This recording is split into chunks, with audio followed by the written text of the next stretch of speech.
நல்லா இருக்கீங்களா? Okay, super. So உங்களுக்கு வெயிட் லாஸ் ஜர்னி எப்படி இருந்துச்சு மேடம்? நல்லா இருக்குங்க சார். ஃபர்ஸ்ட் ஸ்டார்டிங்ல வந்து கொஞ்சம் ஃபாலோ பண்ணுறது கஷ்டமா இருந்துச்சு. ஆனால் இப்போ வந்து அதுவே ரெகுலர் ஆயிடுச்சு. அதனால எனக்கு ஹாப்பியாக இருக்குது. ப்ளஸ் வந்து என்னன்னா ஃபர்ஸ்ட் நான் வரும்போது வந்து 80 kg இருக்கும். இப்போ வந்து 12 kg லாஸ் ஆயிடுச்சு. எப்போ எந்த மாதம் வந்தது நீங்கள்? ஜூலை 6th வந்து பிளான் ஜூலை 6 டில் நோ. சென்டரில் ஒரு 5-6 days 10 days கேப் எடுத்துருக்கீங்களா? ஆமாங்க சார், ஆமாங்க சார். நான் வராமல் இருந்தாலும் ஏன் வரலைன்னு அந்த ஒரு கொஸ்டின் அவங்க வந்து அதுக்கு பயந்து நான் கரெக்டாக வந்துடுவேன். அதே மாதிரி வந்து பார்த்தீங்கன்னா ஃபுட்டு ஃபோட்டோ இதெல்லாம் கிளியராக வேணும்னு சொல்லி கேட்பீங்க. என்னோட இதை வந்து கரெக்டாக நீங்கள் ஃபாலோ பண்ணுங்க. ஏன்னா ஒருத்தர் வந்து இப்போ டயட் பண்ணுன்னு நம்ம சொல்லி இங்கிருந்து அனுப்பிச்சிருவோம். எக்ஸசைஸ் 1 hour 2 hours ஆகட்டும் பரவாயில்ல, இங்கே ஒர்க் அவுட் பண்ணி கூட இருந்து அனுப்பிச்சிட்டா.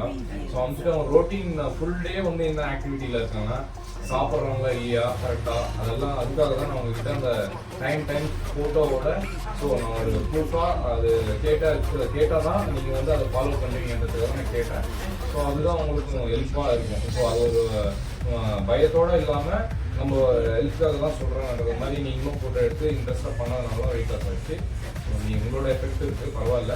ஸோ லைஃப்பில் எப்படி நம்ம வேலை செய்கிறோம், ஆஃபீஸ்க்காக உழைக்கிறோமோ அந்த மாதிரி நம்ம எக்ஸசைஸ் பண்ணி நம்மளோட ஸ்ட்ரெஸ்ஸை கம்மி பண்ணிக்கிறதாகட்டும், வெயிட் லாஸ் கம்மி பண்ணிக்கிறதாகட்டும், ஸோ டிசிப்ளினாக டயட் மெயின்டைன் இருந்தால் நல்லா லைஃப் லீட் பண்ணலாம் மேம்.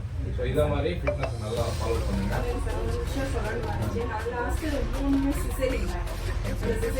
சில பேர் சொல்லுவாங்க நீங்க வந்து அதிகமாக ஒர்க் அவுட் பண்ணக்கூடாது, அப்படி பண்ணுறது நோ ப்ராப்ளம் சார். நான் வந்து இப்போ வந்து தான் எனர்ஜியாக இருக்கேன். அந்த திங்கிங்கே எனக்கு வரவே இல்லை. நான் இப்போ ஃபிட்டாக இருக்கேன் ஒரு ஃபீல் வந்து.